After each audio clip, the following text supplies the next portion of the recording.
Novel خوشیوں کی رمجھم مصنفہ Rabia Rashid nova. سورج کی نارنجی کرنیں ہر سو پھیلی ہوئی تھیں۔ سورج ڈوبنے کے قریب تھا۔ یوں معلوم ہوتا تھا جیسے لال و زرد گولا آسمان پر رکھا گیا ہو۔ ہلکی ہلکی ہوا بڑی بھلی محسوس ہو رہی تھی۔ ہادی نے سورج کی طرف دیکھا اور پھر ایک گہری سانس لے کر ٹریکٹر کا گیئر بدلا، جس سے ٹریکٹر کی سپیڈ میں اضافہ ہوا۔ جو ہی اس نے موڑ کاٹا، اسے کچھ فاصلے پر ایک لڑکی جاتی دکھائی دی۔ اس نے ارد گرد دیکھا تو اسے دور دور تک کوئی دکھائی نہ دیا۔ اس نے ہاتھ جھٹک کر گھڑی پر ٹائم دیکھا۔ اتنے میں ٹریکٹر لڑکی کے قریب جا پہنچا تھا۔ لڑکی نے جو ہی ٹریکٹر کی آواز سنی تو جلدی سے اپنا گلابی دوپٹہ، جس پر سفید و سبز کڑھائی کی ہوئی تھی، منہ کی طرف کھینچا اور تیز قدموں سے چلنے لگی۔ ہادی یہ دیکھ کر مسکرایا، پھر اس کے قریب جا کر ٹریکٹر روکا اور اسے پکارا، نور۔ وہ دو قدم چلی تو اس نے پھر سے پکارا، نور ایک منٹ رکو۔ وہ آواز سن کر رکی۔ وہ اس آواز کو ہزاروں میں پہچان سکتی تھی۔ پھر کیوں نہ رکتی؟ آ جاؤ۔ رک کیوں گئی ہو؟ ہادی بولا، نہیں میں خود چلی جاؤں گی۔ وہ ہچکچاتے ہوئے بولی، آ جاؤ بھئی یا خود لے جاؤں۔ وہ مبہم سا مسکراہٹ سے بولا۔ وہ لمحہ بھر کو مسکرائی۔ دائیں رخسار پہ پڑنے والا ڈمپل بے حد بھلا محسوس ہوا۔ وہ آگے بڑھی اور ٹریکٹر کو دیکھا کہ کس طرح سے اوپر چڑھے۔ ہادی نے اپنا ہاتھ اس کی طرف بڑھایا۔ جھجکتے ہوئے اس کا ہاتھ پکڑا اور اوپر چڑھی۔ ٹائروں کے اوپر بنی ہوئی سیٹ پر ہادی کی طرف منہ کر کے بیٹھ گئی۔ ہادی نے اسے دیکھا اور شرارت بھرے انداز میں کہا، خیال سے بیٹھنا، یوں نہ ہو کہ نیچے گر جاؤ اور کوئی چوٹ وغیرہ لگ جائے اور تمہارا بابا میرا بھرتا بنا دے۔ اب میں اتنی بھی بے وقوف نہیں ہوں۔ وہ منہ پھلا کر بولی، اچھا جی، یعنی وہ بھولی بھالی نور اب اس گاؤں میں نہیں رہی جو دن رات مجھ سے لڑتی رہتی تھی، اور میں بیچارہ؟ وہ آخر میں معصوم منہ بنا کر بولا، کیا بیچارہ؟ ہاں آگے بولو ذرا۔ وہ ہاتھ لہرا کر بولی، اور میں بیچارہ آئے دن چچا سے مار کھاتا رہتا، اور وہ بھی اس نور کی وجہ سے۔ وہ اسی معصوم لہجے میں بولا تھا۔ اچھا، کہنے کے ساتھ اس نے اس کے کندھے پر مکہ رسید کیا۔ ہائے ظالم، تمہارے تو ہاتھ ہی بڑی بھاری ہیں، میں تو پوری زندگی مار کھاتے کھاتے مر جاؤں گا۔ وہ تیزی سے کندھا سہلاتے ہوئے بولا۔ اس کی یہ بات سن کر وہ کھلکھلا کر ہنسی، ارے ارے، ٹریکٹر تو روکو بھئی، کیا گھر میں جانے کا ارادہ نہیں ہے؟ دل تو یہی کر رہا ہے کہ گھر سے باہر ہی گزار دوں، یوں ہی تمہیں ساتھ لے کر۔ وہ معنی خیز شرارت سے بولا، اور ایک ہی ٹریکٹر روک بھی دیا۔ وہ سنی انسنی کرتی گھر میں داخل ہو گئی، اور وہ بھی گاڑی کو گیراج میں کھڑا کرنے کے بعد اس کی تقلید میں اندر چلا گیا۔ حسن صاحب کے دو ہی بیٹے تھے، ایک محمد علی اور دوسرا حنان علی۔ دونوں کی شادی اس نے ایک ساتھ بڑی دھوم دھام سے کی۔ ان کی بہت ساری زمینیں تھیں جن پر سارا کام وہ اور محمد علی مل کر کرتے تھے، جبکہ حسن صاحب کا چھوٹا بیٹا حنان علی کاروبار کے سلسلے میں دوسرے شہروں میں جاتا رہتا تھا۔ محمد علی اور سمرہ کے ہاں بیٹا پیدا ہوا جس کا نام ہادی رکھا گیا۔ اس کے ایک سال بعد حنان علی اور آمنہ کے ہاں ایک بیٹی پیدا ہوئی جس کا نام نور رکھا گیا۔ جب ہادی 7 سال کا اور نور 6 سال کی تھی تو ایک دن حسن صاحب زمینوں سے لوٹے اور پھر جو سوئے تو اٹھے ہی نہیں۔ اس کا اثر سب گھر والوں پر پڑا۔ اب سارا زمینوں کا کام محمد علی ہی سنبھالتے تھے۔ ہادی 11 سالہ نور نے اسے پکارا۔ اس نے سوالیہ نظروں سے اسے دیکھا۔ صبح کا وقت تھا اور وہ دونوں اسکول جا رہے تھے۔ دونوں 5ویں جماعت میں پڑھ رہے تھے۔ وہ اس نے امرود کے درخت کی طرف اشارہ کیا تو وہ نہ سمجھی کے عالم میں اسے دیکھنے لگا۔ اف بھائی، مجھے ہی دیکھتے رہو گے کہ اتار کے بھی دو گے؟ وہ غصے اور جھنجھلاہٹ بھرے لہجے میں بولی، کیا اتار دوں؟ وہ بھولپن سے بولا، میرا سر۔ وہ غصے سے بولی، ایک تو تمہارے دماغ میں چھوٹی سی بات نہیں آتی۔ مجھے تو لگتا ہے جیسے اللہ پاک نے تمہاری اس کھوپڑی میں دماغ کی بجائے بھوسا بھر دیا ہے۔ وہ ہاتھ سے اس کے سر پر دباؤ دیتے ہوئے بولی، اب میرا منہ ہی تکتے رہو گے اور تب تک چاچا رشید آ جائے گا۔ جلدی سے 5-6 امرود توڑ کر لاؤ اور پھر مل کر کھائیں گے۔ اس کے ہچکچانے پر وہ اسے بچوں کی طرح پچکارتے ہوئے بولی، چاند نہیں ہوں میرے، دیکھو چاند تو اتار دیا کرتے ہیں۔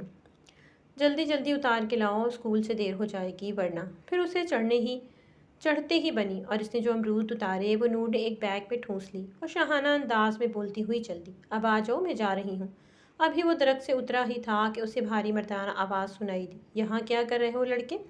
جی کچھ نہیں۔ اسے لگا جیسے اس کا حلق خشک ہو گیا ہو۔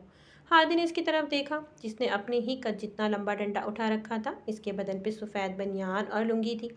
اس کی سرخ سرخ آنکھیں اسے خوفناک بنا رہی تھیں۔ اس نے اپنی سرخ آنکھیں ادھر ادھر گھمائیں۔ کہاں جا رہے ہو؟ اس کی بھاری روبدار آواز پھر سے سنائی دی۔ وہ ہکلا گیا تھا۔ کیا وہ میں کی رٹ لگا رکھی ہے؟ وہ قہر آلود نظروں سے اسے دیکھتے ہوئے بولا تھا۔ وہ میں اسکول جا رہا تھا، ہادی خوف زدہ آواز میں بولا، اس کی خوف کی وجہ سے سرخ پڑتا چہرہ دیکھ کر وہ بولا، آج پہلی اور آخری بار تمہیں معاف کر رہا ہوں، آئندہ اگر امرود توڑنے کی کوشش کی تو۔ وہ اسے انگلی اٹھا کر وارن کرتے ہوئے بولا، جاؤ بھاگو یہاں سے۔ وہ جلدی سے مڑا اور اپنا جوتا پہنا اور بیگ اٹھا کر جانے ہی لگا تھا کہ وہ پھر سے بولا، ایک منٹ رکو۔ وہ خوف زدہ نگاہوں سے اسے دیکھتے ہوئے رکا۔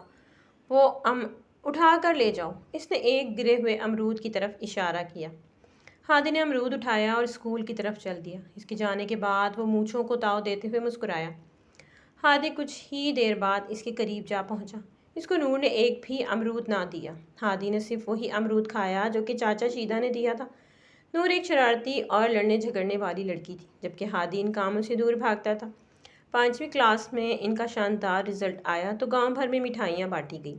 اس کے بعد وہ شہر میں پڑھنے کے لیے جاتے تھے۔ انہیں ایک ڈرائیور سفید چمچماتی گاڑی میں روزانہ چھوڑ آتا تھا۔ میٹرک کے بعد نور کو گھر بٹھانے کا کہا گیا، مگر ہادی کی کوششوں سے وہ آگے پڑھنے بھی جانے لگی تھی۔ وہ دونوں اب موٹر سائیکل پر کالج جاتے تھے اور نور اسے راستے بھر میں ہنسواتی رہتی تھی۔ ہادی، ایک منٹ رکو۔ نور نے اسے رکنے کو کہا، لیکن وہ سنی انسنی کرتا بائک چلاتا رہا۔ یہ دیکھ کر نور نے اس کا کندھا پکڑ کر اس شدت سے ہلایا کہ بائک گرتے گرتے بچی تھی۔ کیا مسئلہ ہے تمہیں؟ ہادی قمیض درست کرتے ہوئے بولا اور ساتھ ہی بائک سے بھی اتر گیا۔ وہ امرود تو اتار دو، وہ بے حد معصومیت سے بولی۔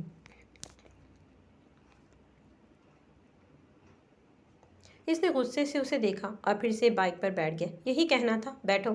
ہادی، اتار دو نا، بہت دل کر رہا ہے، وہ منت بھرے لہجے میں بولی۔ وہ اترا اور غصے سے اسے چند امرود اتار کے دیے۔ شکر کہ آج وہاں کوئی نہ آیا، اور وہ دونوں روانہ ہو گئے۔ نور کو امرود بے حد پسند تھے، چاہے وہ کچے ہوں یا پکے۔ یہ لو، تم بھی کھاؤ۔ وہ کھاتے ہوئے اس کے کندھے پر ہاتھ رکھ کر بولی۔ ہادی نے چلتی بائک سے کندھے پر رکھے ہاتھ کو دیکھا اور پھر غصے سے بولا، میں نے نہیں کھانے، نہ بھی کھاؤ، میرا کیا جائے گا۔ وہ ہاتھ پیچھے کرنے لگی تھی کہ وہ امرود چھیننے کے ساتھ بولا، ارے ایسے معاف کر دوں گا، سارے امرود تم ہی کھاؤ گی۔ وہ ساتھ ہی امرود کھانے لگا۔ نور کی وجہ سے اسے بھی امرود اچھے لگتے تھے۔ حنان علی آج زمین دیکھنے کے لیے آئے تو محمد علی بھی ساتھ تھے۔ اس نے ان کو ساری زمینیں دکھائیں اور پھر وہ دونوں ٹیوب ویل پر آ کر بیٹھ گئے۔ اس کے ٹھنڈے پانی سے ہاتھ منہ دھویا اور پھر محمد علی اس سے اس کے کاروبار کے سلسلے میں پوچھنے لگا۔ پھر وہ بولا، حنان بھائی، میرے مرنے جینے کا کوئی بھروسہ نہیں، کیا پتہ کہ کل مر جاؤں۔ میں اپنا ہادی تمہارے سپرد کرتا ہوں۔ ارے بھائی، کیسی باتیں کرتے ہیں؟ وہ پریشان ہو گیا۔ کیا آپ اپنی اس قدر لائق بیٹی میرے نالائق بیٹے کے لیے دے سکتے ہیں؟ وہ بولا، تو صرف اتنا۔ ارے تمہارا بیٹا تو ہیرا ہے، ہیرا، کون اسے بیٹی نہیں دینا چاہے گا؟ مجھے یہ رشتہ دل و جان سے قبول ہے۔ حنان علی خوش ہو اٹھا۔ تو ٹھیک ہے، اس جمعے کے مبارک دن کو منگنی کی رسم کر لیتے ہیں۔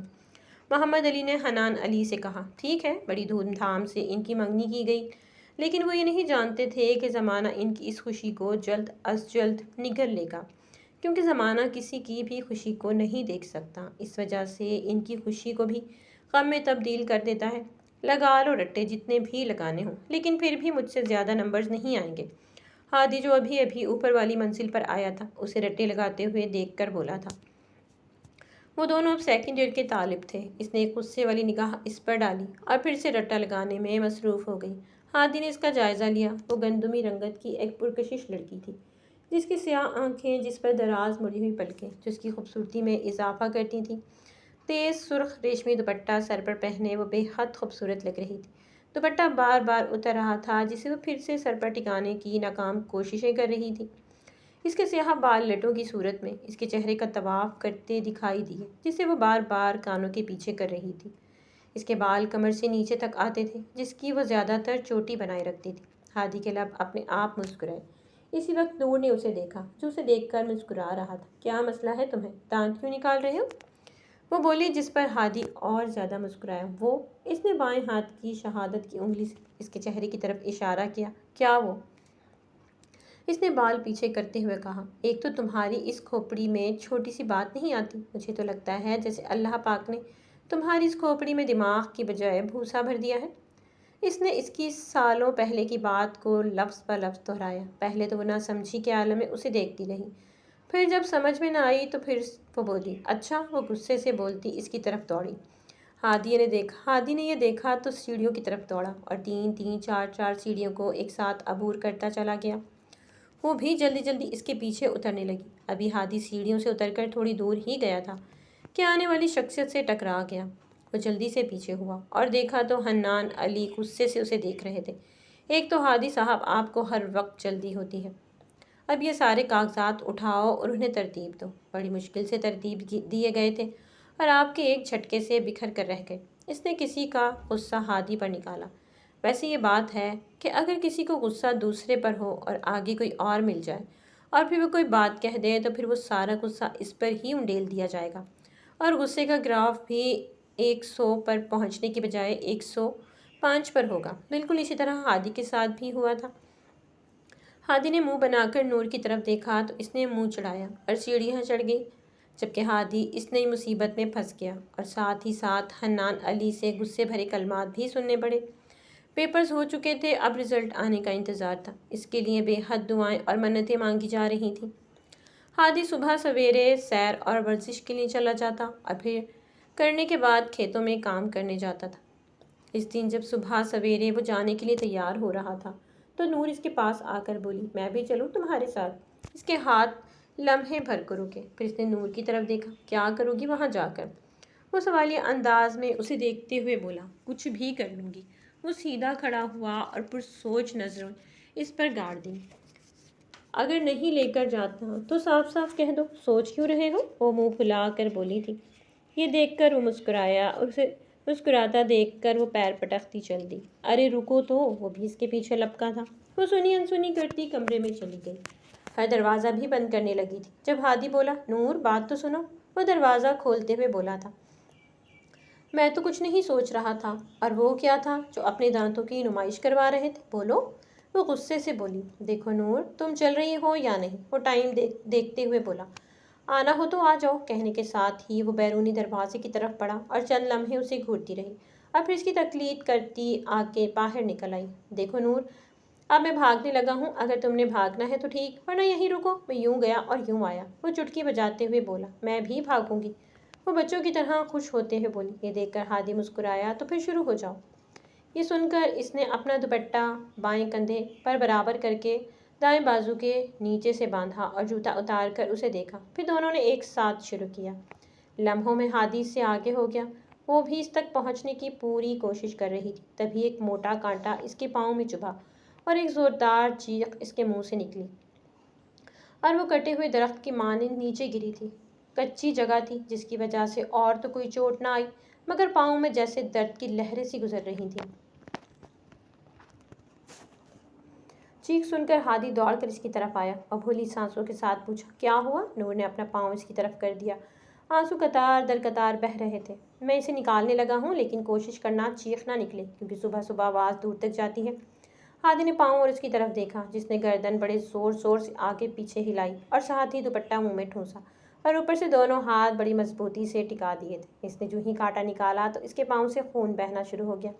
یہ دیکھ کر پہلے تو اس نے اسے ہاتھ سے روکنا چاہا، مگر وہ ہاتھ کو بھی رنگین کرتا گیا تو اس نے کندھے پر رکھے اپنے رومال سے ایک پٹی پھاڑی اور کس کر اس کے پاؤں پر باندھ دی۔ یہی وجہ تھی کہ میں نہیں لانا چاہتا تھا۔ اب چلو گھر چلتے ہیں۔ وہ کہنے کے ساتھ ہی اٹھ کھڑا ہوا اور اس کی طرف دیکھا جو اٹھنے کی کوشش کر رہی تھی۔ اس نے اپنا ہاتھ اس کی طرف بڑھایا اور ایک جھٹکے سے اسے اٹھایا۔ اس کی چال میں لڑکڑاہٹ نمایاں تھی۔ اس نے اپنا جوتا ہاتھ میں پکڑ رکھا تھا۔ گھر والوں نے اس کے لنگڑانے کی وجہ پوچھی تو اس نے سارا واقعہ سنایا، جس پر گھر والوں نے اسے نصیحت کی اور وہ نصیحت پر اسے گھور کر دیکھتی تھی، جس کو وہ مسکرا کر دیکھتا رہا اور اس کی گھوریوں کا اثر بالکل بھی نہ لیا۔ ہادی آج کل محمد علی کے ساتھ مل کر زمینوں پر کام کرواتا اور ٹریکٹر کا کام بھی وہ خود کرتا تھا، جس پر اسے نور کی طنزیہ باتیں بھی سننے کو ملتی تھیں، مگر ان تمام باتوں میں بھی اسے مزہ آتا تھا۔ ایک دن جب صبح ہادی ٹریکٹر زمین پر کام کرنے کے لیے لے گیا اور نور نے اپنی سہیلی کے گھر دعوت پر جانا تھا، تو وہ گلابی گوٹا کناری والے سوٹ میں تیار ہو کر گئی اور وہیں سے واپسی پر وہ ہادی کے ساتھ آئی تھی۔ جب وہ گھر میں داخل ہوئی تو اس کی ماں اس کے قریب آئی اور پریشانی سے بولی، نور پتر، اتنی دیر کتھے لائی ہے؟ میرا دل ہول رہا سی۔ بس کیا بتاؤں ماں جی، وہ تابی کی بچی مجھے چھوڑنے نہیں آ رہی تھی، آخر کار مجھے خود ہی آنا پڑا۔ اس کے لہجے میں جھنجھلاہٹ تھی۔ پھر وہ چلتے ہوئے کھانے کی طرف آئی۔ ہادی جب شہر گیا تو اپنے لیے گٹار بھی ساتھ لایا تھا۔ پھر شام کو کھانے کے بعد اس نے سب کو جمع کیا۔ انہی دنوں حسان علی کاروبار کے سلسلے میں اسلام آباد گئے ہوئے تھے۔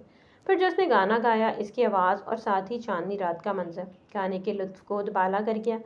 جو ہی گانا ختم ہوا تو محمد علی کی خوشی سے بھرپور آواز سنائی دی، ماشاء اللہ میرے پتر دی آواز بڑی سونی ہے۔ اس طرح سب لوگوں نے اس کی تعریف کی۔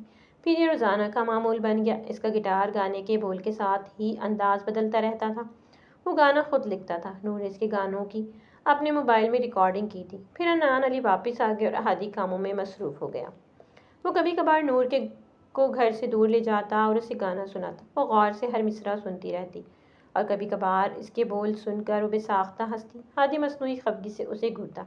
حنان علی حسب معمول کاروبار کے سلسلے میں شہر تھے۔ صبح کا وقت تھا، ناشتہ تیار ہو رہا تھا، جبکہ نور اپنے کمرے میں بیٹھی موبائل پر مصروف تھی۔ اس نے آج پھر سے 2 گانے نیٹ اور فیس بک پر ڈالے اور ساتھ ہی ایک خوبصورت سی تصویر ہادی کی ڈالی۔ ہادی کا پورا نام اور ایڈریس بھی آج اس نے لکھ دیا۔ آج کل وہ بڑا مشہور ہو رہا تھا، لیکن اسے اس بات کی خبر تک نہ تھی۔ یعنی آوا کا آوا ہی نہ جانے، باغ تو سارا ہی جانے ہے۔ وہ کمرے سے نکلی اور کھانے کی طرف آ گئی۔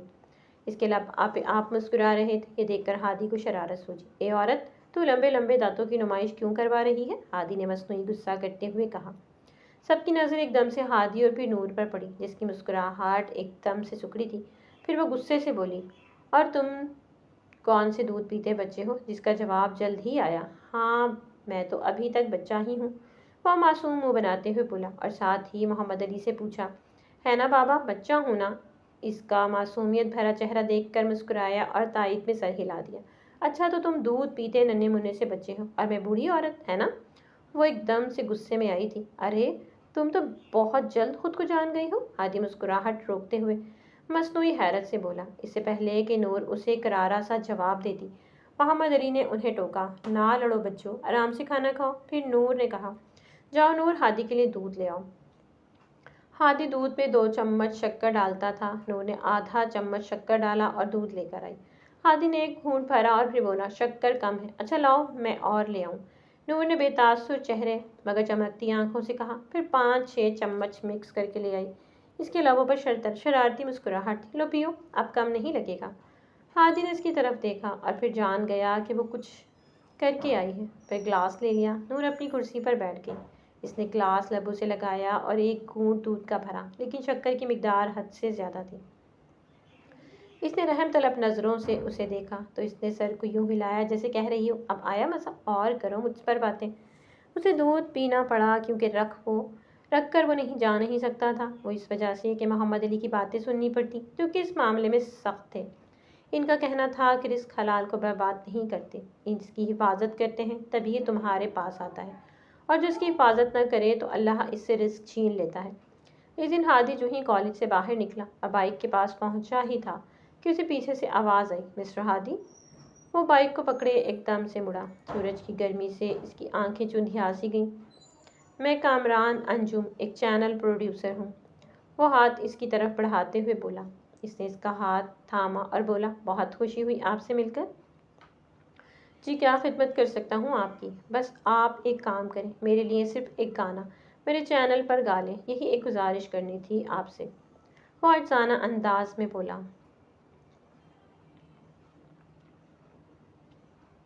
لیکن سر میں نے آپ کو نیٹ پر دیکھا، آپ اسٹوڈنٹ ہیں، میں جانتا ہوں، شاید آپ کے کسی کزن نے وہ ویڈیو بنا ڈالی تھی، لیکن مجھے آپ بے حد اچھے لگے ہیں اور اسی وجہ سے میں اتنی دور سے آیا ہوں۔ بس ایک گانا باقاعدہ طور پر ٹی وی پر گا لیں، پھر میں فورس نہیں کروں گا۔ اس طرح کی چند دوسری باتیں کر کے اس نے اسے قائل کر ہی لیا۔ اسی طرح پھر اسے کئی دوسرے چینلز سے بھی آفر آئیں جنہیں اس نے انکار کر دیا، سوائے 2-3 کے۔ محمد علی نے اس کی صدا کو سراہا اور کامیابی کی دعا دی۔ اس کی تصویریں اور گانے اخباروں، رسالوں اور ٹی وی پر آنے لگیں اور وہ بے حد مقبول ہونے لگا۔ نور اس پر بہت خوش تھی۔ حنان علی کی آج کل فارغ تھے تو اس نے سوچا کہ آج زمینیں دیکھ لے۔ محمد علی جب اسے پوری زمین دکھا کر آئے تو پھر اس کو لیے ٹیوب ویل پر آ گئے اور بولے، حنان بھائی، میرے بچے کو کبھی تکلیف نہ دینا اور اس کا بہت زیادہ خیال رکھنا، جب میں مر جاؤں تو۔ حنان علی نے ایک دم سے اس کی بات کاٹی، ایک تو تمہیں یہ وہم ہو گیا ہے مرنے کا، ہادی میرا بھی بیٹا ہے، یہ تم روز روز مرنے کی بات کرتے ہو نا، کیا نہ کیا کرو۔ پھر اس نے اس طرح کی چند باتیں اور کی اور پھر گھر کی طرف چل دیے۔ رزلٹ آنے کے بعد نور علی نے ایک تقریب رکھی جس میں ہادی اور نور نے اپنے دوستوں کو بھی بلایا تھا۔ لڑکیوں نے ہادی کو دیکھا تو سوال کیا۔ اس نے انہیں کزن بتایا اور اس کی طرف بڑھی، جو کہ اسے ابھی